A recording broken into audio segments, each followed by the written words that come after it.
Assalamualaikum Ustadz, waalaikumsalam. Nyuwun uyah. Untuk apa uyah lah? Untuk kok kula tambah sepi. Kenapa sepi? Karena sebelahnya itu mendirikan yang sama. Ini kesalahan kita. Seandainya mereka rindu dengan kehadiran toko berikutnya, ketika toko ini akan ramai semua. Karena al-ijtima'u fil qulubi tajlibu al-barakat. Hati yang baik, yang berkumpul, podo api itu akan mendatangkan semua keberkahan, banyak keberkahan, wa tadfa'u al-baliyan. Makanya kalau sering ditanggleti, Ustadz mengajarkan ilmu bisnis, kalau ditiru orang bagaimana? Ya baik. Lah kalau nanti disaingi, ya nggak apa-apa disaingi. Baik saja. Buktinya yang mengajarkan ilmu bisnis, mereka nggak semakin miskin. Mereka semakin iki Kim sing rada angel. Iki resepnya harus dirahasiakan. Kue iku nek tambah merahasiakan resep, iki tambah tajlibu al-baliyan. Tambah mendatangkan ujian-ujian. Dudu ono ae gak apa-apa. Itu resepnya. Kita membahas tentang surat Yunus. Surat Yunus ini surat Makiyah. Makiyah niku surat yang diturunkan di kota Mekah. Kalau nek diturunkan di kota Madinah jenenge napa? Madaniyah, wis apal kabeh. Dadi nek Makiyah karena diturunkan di Mekah, nek Madaniyah diturunkan di Madinah. Jumlah ayatnya itu 119. 109.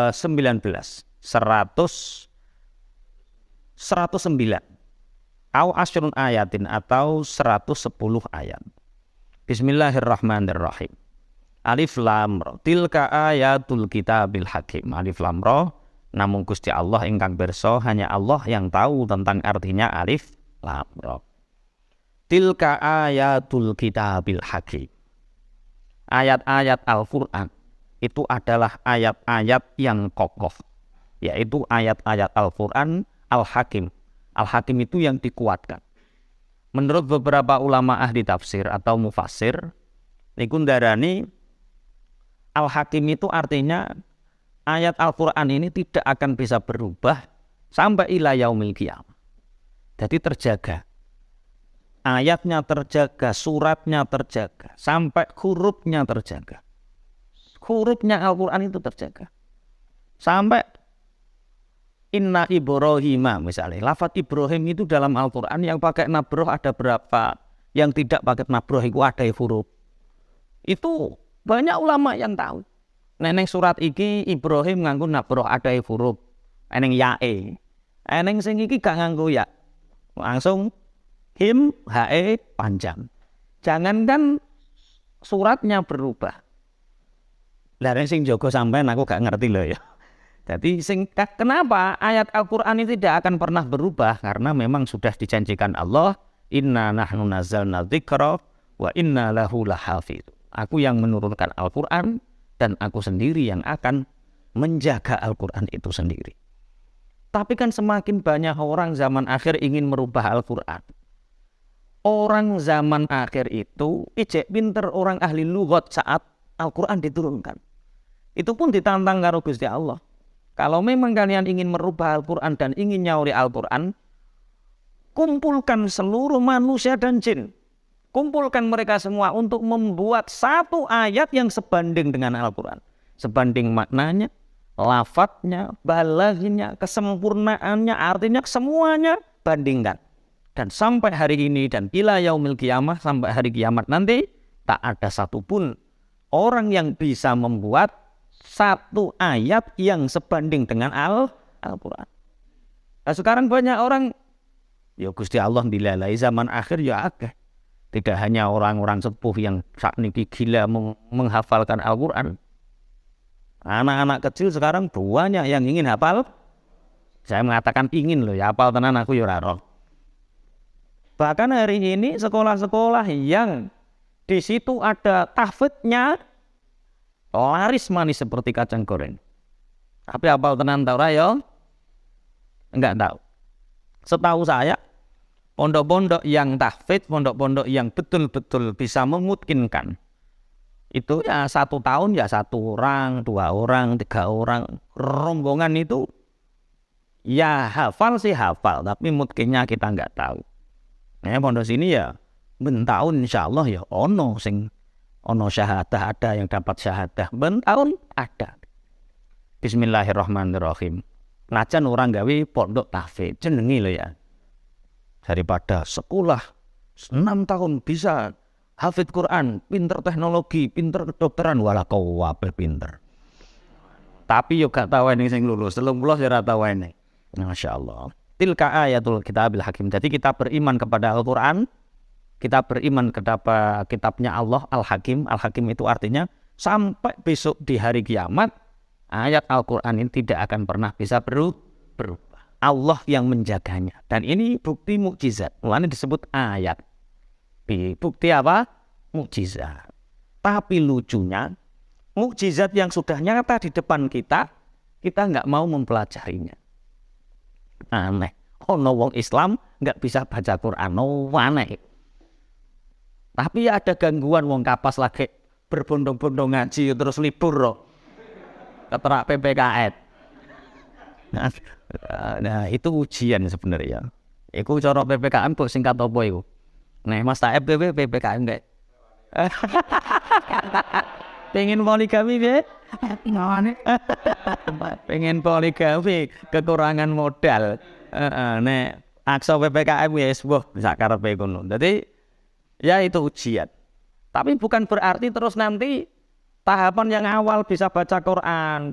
Niat kita apa? Mempelajari mukjizat, mempelajari ayat yang ayat ini tidak akan pernah berubah ila yaumil qiyamah. Setelah kita bisa baca Quran, kita pelajari isinya seperti ini. Oh, noto ayat tilka ayatul kitabil hakim. Ayat Al-Qur'an itu adalah satu bukti kekuasaan Allah yang Al-Qur'an itu tidak akan, maksud dikokohkan itu tidak akan berubah ila yaumil qiyamah. Masyaallah. Akana linnasi ajaban an auhayna ila rajulim minhum. Apakah manusia itu heran? Apa pantas wong-wong iku heran? Apakah pantas mereka itu mengherankan bila aku Allah memberi wahyu terhadap seseorang dari golongan mereka? Golongan mereka siapa? Orang-orang kafir Mekah. Orang-orang Mekah. Memberi wahyu apa? Isinya wahyu. Niki jenenge anean masdariyah. An angzirin nas. Berilah rasa takut kepada manusia. Berilah rasa takut berisi tentang apa? Siksa kubur, neraka, hisab, dosa. Itu an angzirin nas. Memberikan kabar, memberikan rasa takut. Bila kamu menentang perintahnya Allah, di situ ada hisab, ada siksa kubur, ada neraka dan lain sebagainya. Itu an angzirin nas. Wa basyiril ladzina amanu anna lahum qadama sidqin inda rabbihim. Dan berilah kabar kepada orang-orang yang beriman bahwa bagi mereka ada kedudukan yang tinggi di sisi Tuhannya. Jadi orang beriman itu yang dikejar apa? Qadama sidqin inda rabbihim. Sesuatu yang bernilai di sisi Tuhannya. Itu yang dikejar orang mukmin. Jadi orang mukmin itu begini, ada orang kafir, ada orang mukmin. Kalau di sini wahyunya Kanjeng Nabi Muhammad itu isinya apa? An angzirin nas, memberi rasa takut kepada orang-orang kafir. Rasa takut tentang apa? Bila melakukan dosa, kesyirikan, bila melanggar perintahnya Allah, ada neraka, ada siksa kubur, an angzirin. Tapi bagi orang-orang yang beriman, berilah kabar kepada mereka, kabar gembira bahwa mereka itu mempunyai kedudukan yang mulia, kedudukan yang tinggi di sisi Tuhannya. Jadi yang kita kejar selama ini itu apa? Kowe pingin mulya ning ngarepe menungso apa mulya ning ngarepe pangeran? Tenan ya. Kedudukan yang mulia itu menurut Tuhan. Karena hidup di dunia ini yo gak sak terus lah. Apa nek saiki masyaallah awan mau yo ono siaran. 3 hari sakit. 3 hari sakit meninggal. Makanya dosa itu kalau kalian ingin melakukan dosa ingat 3 hal. Maka insya Allah dengan mengingat 3 hal ini kita bisa terhindar dari melakukan dosa. Apa? Satu, ketika ingin melakukan dosa, kamu mengingat ada Allah yang melihatmu. Baru agak situ atau terusan. Loh, aku pengen ini, pangeran gendok aku piye. Karena kontrak kita hanya Allah. Terus kemudian ketika kita mau melakukan dosa, ingat di situ ada mungkar nakir. Kok mungkar nakir apa? Oh iya. Marai usum siaran mati ini loh. Masa rokib atit kok dadi mungkar nakir.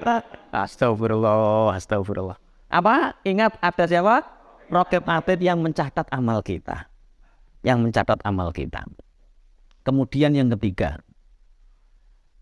ingat kematian. Iki pas aku nglakoni dosa dadak mati piye.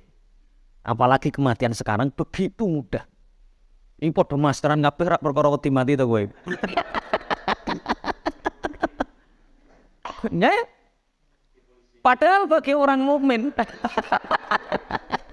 Aja banter-banter. Disuting. Nah, jadi kalau kita ingin melakukan dosa, ingat 3 hal. Maka dijamin Anda tidak melakukannya. Satu, ketika ingin melakukan dosa, ingat siapa? Allah melihat kita. Yang kedua, rokib atit apa? Mencatat. Ingat rokib atit mencatat. Yang ketiga, ingat kematian. Dengan 3 hal ini. Lah, kita setiap hari bisa lihat orang meninggal. Kemarin saya ke Pak ke Paman Siti Haji. Pinten Pak Lek sing mati saulan? 70 atau 75. Ya Allah. Seandainya waqafa bil mauti ibrah. Seandainya cukup kematian menjadi petunjuk pelajaran bagimu, sudah cukup. Bahkan bukan seluruh Indonesia, seluruh dunia ini sudah bisa belajar bahwa kematian sudah ada di dekat kita. Mestinya pesannya apa ketika Anda mengetahui banyak kematian dasar? Pesannya apa? Pesannya ya kamu akan meninggal. Kamu akan meninggal berarti pesannya ya? Lah wilo. Tapi terus ojo kok pakai kematian terus melok lorong yo ojo kowe. Terus mati melok lorong.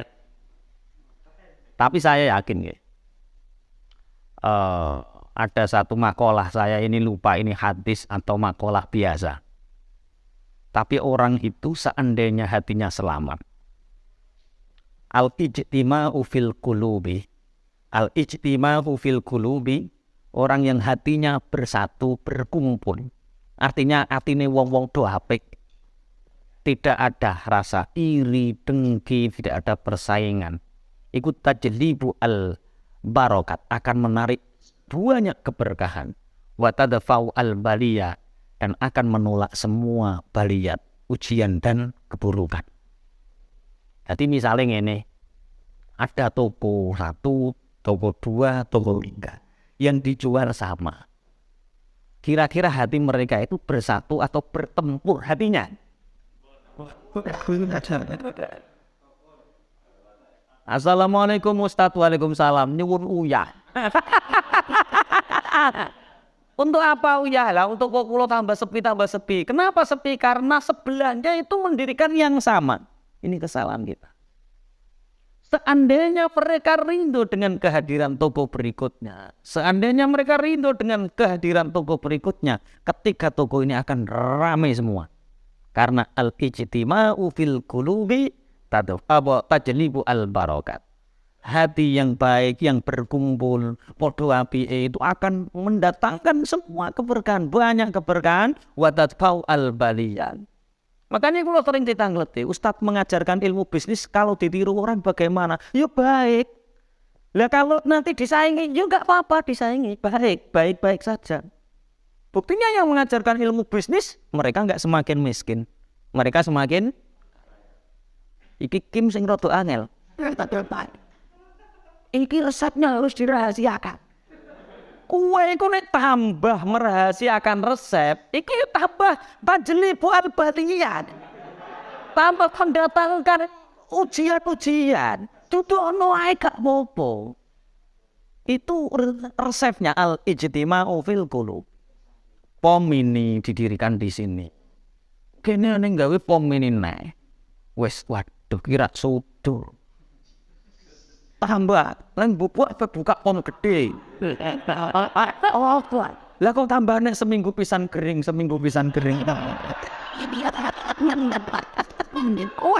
Iki al-ijtima'u fil qulubi tajlibu al-barakat wa tadfa'u al-baliyat. Kalau hatimu selamat, bersatu dengan orang baik, dengan orang-orang yang sama dengan kita, maka keberkahan akan datang. Rezeki itu enggak berkurang, hanya berganti wujud. Bahasa Indonesia itu ketika hati kita itu bersatu, hati kita itu baik semua, keberkahan akan datang, musibah akan hilang. Jadi ada orang jualan tahu. Dia melakukan perjalanan 10-15 menit untuk sampai ke jalan raya dan sampai ke pasar itu setiap hari hanya ada satu lane itu saja. Dulu hanya ada satu lane untuk sampai ke pasar dan itu perjalanannya 1 jam. Sehingga suatu saat setiap hari seperti itu, berjalan 10 menit, di jalan raya 15 menit, kemudian ada lane lewat, dia naik, lane-nya hanya ada satu itu. Kemudian tiba-tiba wong jenengi jalan kaki neng pinggiri galengan. Galengan bahasa Indonesia ini apa? Iya, pematang sawah, kepleset tiba tahu ini campur linet. Akhirnya bisa dijual enggak? Enggak bisa dijual. Dia menggerutunya. Gara-gara tahuku jatuh, gara-gara saya jatuh sehingga enggak bisa jualan tahu. Salah keputusan itu. Kemudian dia pulang. Selang beberapa menit dia mandi, ngomong-ngomong karo bojone ngene iki lho. Mulane to aku aja sampai kesusu. Ngene iki kesusu tahuku. Ngulik. Akhirnya ya wis to Pak, wis dasar gremeng-gremeng. Wis ndelok-ndelok TV ngono. Hanya betul nonton TV. Bareng nonton TV dadak ada kecelakaan. Dilihat seluruh penumpangnya meninggal. Ternyata lem tadi yang dia itu sempat tertinggal. Dia mikir, umpama aku gak kepleset. Bahasa seperti ini paham ya? Yo, berarti nek kepleset bleng, alhamdulillah. Tapi ojo, kayak mau mati kae. Yo gak seperti itu. Artinya apapun yang terjadi terhadap kita itu pasti yang terbaik. Allah sekarang kita nguji dari PSBB menuju PPKM. Ada PPKM 1, 2 darurat wis opo level 4 sekarang. Ya wis itu keputusan. Kita sami'na wa ata'na. Tapi terus aja kok gak ngaji, yo ngaji, prokes, pakai masker ngaji. Umpama kowe mati dalam keadaan tegar, aja sampai mati dalam keadaan tiara. Gara-gara corona terus gak sholat, yo tetap sholat. Ibaratnya mati dalam keadaan tegap kok sholat. Yo sholat ya bener lah, yo sholat bener mati dalam keadaan gak apa-apa. Koki banget deh. Wah maksudnya ya, wes kalau kita ingin melakukan dosa ingat 3 hal. 1, ingat Allah yang selalu melihat kita. Yang kedua ingat Raqib Atid yang selalu mencatat amal kita. Yang ketiga ingat kematian, karena kematian akan selalu berada di dekat kita. Nah, orang yang beriman itu transaksinya adalah transaksi di sisi Allah. Itu ciri khas orang beriman. Gak mulia di hadapan manusia, gak apa-apa. Kita mulia di hadapan Allah, itu orang beriman. Orang-orang munafik dan orang-orang kafir itu pencitraannya di depan manusia. Nah, yang lucu itu sekarang itu gak tahu sobo sawah, nek apa nyalon DPR lu lagi sobo sawah. Nek wong melarat terus dijejeri ngene kok. Kayak foto ibu. Ini paling malaikat protep ate itu kemekelen nek nyatet itu. Ini apa-apaan lho paling. Cara malaikate jenisnya kaya Kim ngono paling busek kayak. Tapi kan api. Masya Allah. Jadi kita jangan sampai punya transaksional dengan manusia, kecuali transaksional wasilah kebaikan. Kita melakukan apapun transaksinya hanya karena Allah. Kalau ayatnya apa? Annalahum qadama sidqin 'inda rabbihim. bahwa sesungguhnya orang-orang yang beriman itu punya kedudukan yang tinggi di sisi Tuhannya. Terus moga Allah apik lakoni, moga Allah elek tinggalno. Bismillahirrahmanirrahim. Wong loro senengane salat, zakat, sedekah, pokoke saleh, apik muga pangeran. Sing sitok tukang mabuk, numpak sepeda motor kecelakaan, dadak sing saleh mati, sing tukang mabuk urip. Kuwi sing selamat sapa? Saleh najan hilang nyawanya. Sampai mati dia istiqomah menjalankan kebaikan, dia selamat walaupun mati. Enggak, sing tukang mabuk najan urip. Iya lah. Ya ora iso mati. Terus kok takono ngene, lah yo wong kuwi sing ahli salat kok abang mati. Lah yo sing mabuk iku lho dikek kesempatan dikongkon tobat. Wes paham nggih? Berarti transaksi kita hidup sebagai orang yang beriman, transaksi kita itu apa? Transaksi kita hanya dengan Allah. Mencari kedudukan yang tinggi di sisi Allah. Iku tek urip tek mati padha wae. Umur mundhek tek dawa padha wae. Sama saja, enggak ada bedanya. Mati sesuk karo mati sok usia 70 tahun enggak ada bedanya. Mati sesuk karo usia 80 tahun enggak ada bedanya. Bahkan Gusti Allah ini terus Imam Ghazali, kalau Allah rindu terhadap seseorang, biasanya di iman-iman terus usianya enggak terlalu panjang. Ya, banyak orang yang baik, soleh, tambah justru meninggal di usia muda. Karena apa? Allah sudah rindu bertemu dengannya. Karena saya usia tua-tua kayak Pak Hikrom nih gitu yo, diarep-arep acara ngono yo, ben ayo terus didawak nomore benan apa?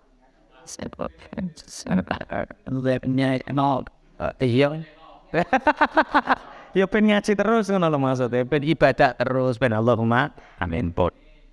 Tapi qolal kafiruna inna hadza la sahirum mubin. Orang-orang kafir mengatakan sesungguhnya Muhammad itu orang yang penyihir yang sangat jelas.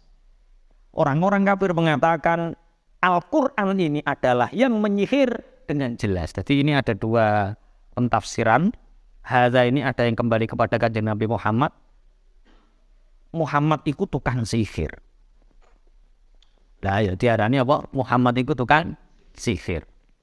Ayat ini turun ketika orang-orang Mekah itu mengatakan, lah yo, opo gak neng wong liya neh tapi. Kok sing dadi nabi, dadi rasul, iku kok anak yatime Abu Thalib. Anak yatim maksudnya keponakan. Dulu keponakan itu bisa diartikan anak. Kedudukannya keponakan itu sama seperti apa? Apakah enggak ada orang lain? Kok bisa-bisanya anak yatimnya Abu Thalib itu yang jadi nabi, jadi rasul? Makanya terus turun ayat, akana linnasi ajaban an auhayna ila rajulin minhum an anzirin nasa basyiril ladzina amanu anna lahum qadama sidqin 'inda rabbihim. Apakah kamu heran bila aku memilih memberikan wahyu kepada seseorang dari golongan kalian untuk memberi rasa takut kepada orang-orang kafir dan memberi kabar gembira kepada orang-orang yang beriman bahwa orang beriman bagi mereka ada kedudukan yang tinggi di sisi Tuhannya. Dan orang-orang kafir mengatakan Muhammad itu tukang sihir yang nyata. Kalau kita lihat tarikh sejarah, jadi untuk memberi gelar Kanjeng Nabi Muhammad agar mereka Kanjeng Nabi Muhammad lemah, itu neng Darunadwah. Dari Darunadwah itu cara sekarang balai desanya orang-orang kafir untuk menentukan satu keputusan. Neng Darunadwah itu sidang menggede Walid bin Mughirah, Abu Jahal, Abu Lahab, Sofyan, kaum wabe itu rapat. Yang pantas gelar untuk Muhammad itu apa? Bingung menentukan. Bodoh, umi dan lain sebagainya, bodoh. Justru dengan kamu mengatakan Muhammad bodoh dan umi itu menunjukkan kebenarannya. Bagaimana orang bodoh punya syair sebegitu hebatnya? Gak mungkin. Wes, eneng sing usul neh. Sing usul apa? Bintu ya, apa Majnun? Lah yo, Majnun. Mulanya Umar bin Khattab ketika mendengar ada kabar Muhammad itu majnun lah. Mosok ngelawan wong majnun kok ngerahno pasukan sak ngono kae. Ngelawan orang majnun, orang stres, orang gila, masa kok mengerahkan pasukan 1000 ketika perang Badar. Musa wong bento kan yo racun wis mati ya. Musa wong bento yo musa Pak Amir wong bento diapakno? Dirantai ya cukup, Pak. Musa wong ngelawan wong bento kok mengerahkan pasukan. Akhirnya disepakatilah bahwa yang paling tepat adalah sahir. Sahir itu apa? Penyihir. Itu pun sebenarnya tidak disetujui. Karena apa? Ya tidak setuju justru orang-orang tukang sihir. Ya Muhammad itu bukan tukang sihir. Kalau Muhammad dia tukang sihir, kita-kita ini ya mungkin tersinggung. Oh, bukan sihir. Memang kalau kita lihat perjalanan Rasulullah Muhammad SAW, tidak mencari harta, tidak mencari kedudukan, tidak mencari kemewahan, tidak mencari apa, tapi diikuti oleh banyak orang dan dinyatakan revolusioner dunia yang bisa merubah wajah dunia itu Rasulullah.